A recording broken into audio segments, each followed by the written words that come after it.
guess, of a benefit is it to have such a versatile backfield, especially with people like Dejan and Uh, support players? it's a plus, just being able to for them to maneuver like through holes.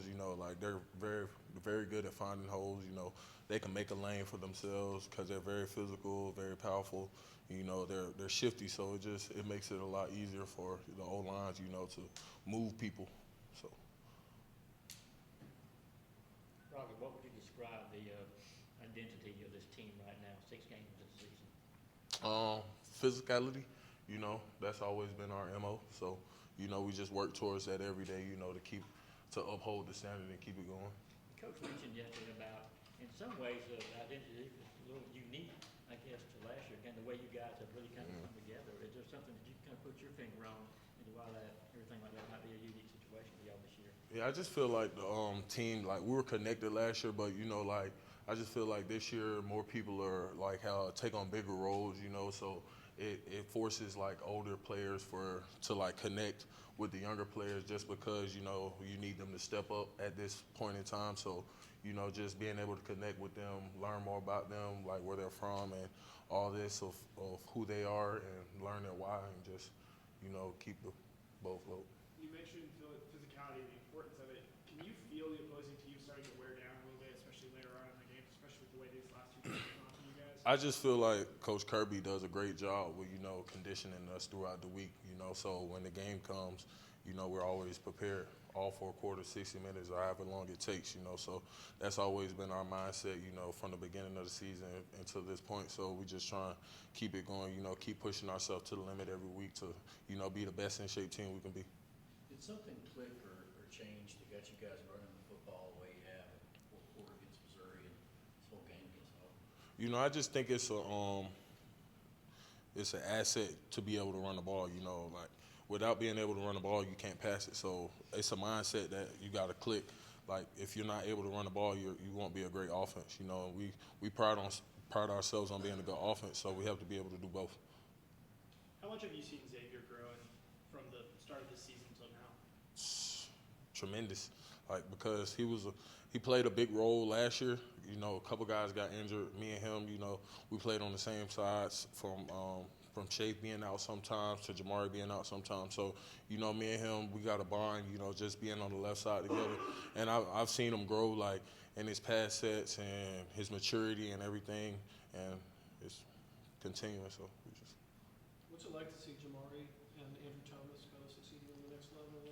It's amazing, just being able to watch them succeed is like, it makes me happy for them because just watching Jamari, I used to watch him grind every day, come in, ready to work, never falling off his game, and, he deserves it. So I'm sad to say how far, he dropped in the draft, but, I say the Chargers got a big steal in Jamari, so. It kind of has to excite you too, knowing, hey, if I do what I'm supposed to, that could be me next year or two. Yeah, I just try and stay in the present moment. I try not to think too far ahead because of who I am. I don't try and get too big head. I just try and stay in the present moment. I'm still at the University of Georgia. I'm still a Bulldog right now, so I just try and keep my head focused on that and be the best player I can be for the team. Say a recruit's in here on campus and he's asking you about Kirby Smart. What do you say when you say this is what it's like to play for Kirby Smart? I'm talking about relationally as much as being the coach. I really don't get asked that question too much, to be honest. Just like you could just feel the atmosphere. Like it's really not like you can see how it goes. Like even on game day, he's always the same. Like so, like you'll never catch him being somebody who he doesn't want to be. He's always the same person. When you're talking to him on the field, when you're talking to him off the field, just having a regular conversation, he's always going to be the same person. So. What do you think about the time commitment that I guess him and all the coaches put in? Is it crazy sometimes? Do you think about the hours they put in between recruiting and coaching you guys on a day-to-day basis? I just feel like it's a lifestyle to them now at this point in time, and I commend them for that because, they have families as well. But I feel like that they put in the time for their family and for us to succeed at a high level, and I believe their families understand that and they understand how big of a role that the coaching staff plays And, you know, like all the interns, everybody, the interns, nutrition staff, everybody plays a big role. You know, they're always here, first ones in, last ones to leave, and, you know, I commend them for that. You mentioned earlier kind of the mindset of not looking too far ahead and being in the present moment. How are you guys just able to do that as a whole, even though it's easy to look at the AP poll and see where you're ranked, and it's easy to see predictions and all that stuff out there? How are you guys? We don't even look at it.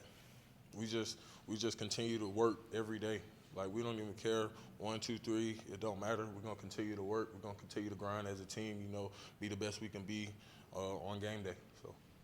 How important is it to, like, you and the offensive line, you just kind of, like, push the pile whenever kind of, like, ball gets stopped or the running back gets stopped? I think that's just something we pride ourselves on, you know, covering down, because you never know what can happen.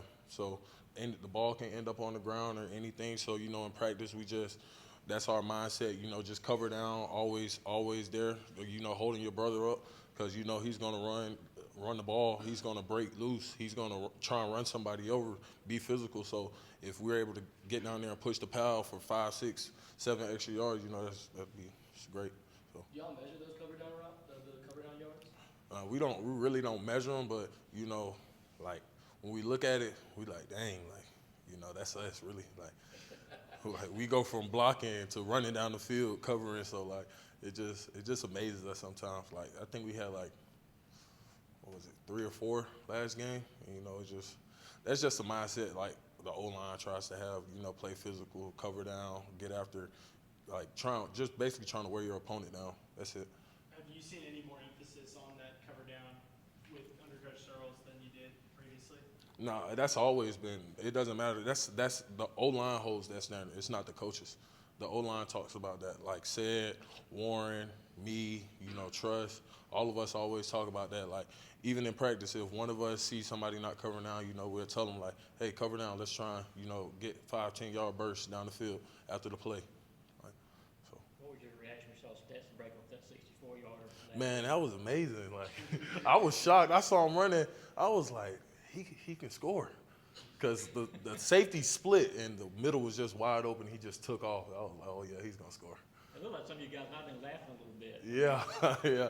Because Stetson, man, he don't ever want to run the ball for real. Looking forward to Vandy, but what have you seen out of the defensive line? And kind of what's the mentality in the locker room right now, and the offensive line room right now getting into the game? It's the same. The same is always the same. You try to overpower your opponent, you know, show your dominance. Like, be physical for 60 minutes, however long it takes. So that's always been our motto. Just continue to play, fight for however long it takes. Robert, I asked Xavier about Branson Robinson just a little bit ago. Everybody knows he's, you know, built like a brick house, like incredible. What was your first time you saw him in person? Man, so the first time I saw him, he was in the locker room and he had his shirt off, and I'm like, who is this? like he makes me look little. I'm like I was like, yo, you got to put a shirt on around here. Like, he's too big. What's your favorite weight room story? Seen in a weight room now? When I think we did our squat max, and, you know, I don't know how much he had on the bar, but the bar was like bent on both sides, and he squatted, and I was just amazed. It was crazy. How much was it? I think it was like 685 or 700, something crazy. He was squatting what linemen were squatting like. He's way above me. I think mine's probably like close to 5. I don't even know, what was it. It's like 550, 565, something like that. But he's blowing me out the frame. Like, yeah, my knee's not good enough to squat that much. You gotta go farther now. Branson's a little bit smaller. Man, yeah, he just down and up with it. Like, he moves the bar so fast. Like, that what amazes me. Like, he doesn't struggle to get it up. Like, he's down and up very, like, fluently. Like, it's crazy. How far Very has strong. he come as a back? Because I know he was struggling a little bit early on in camp and all that stuff. Just there's so much more than just running to the 2-hole or what have you. So. Yeah, you know, you see, like, as a young player developing, it's the same with everybody coming in, you know, having to learn the system. It's a new system. It's way more plays.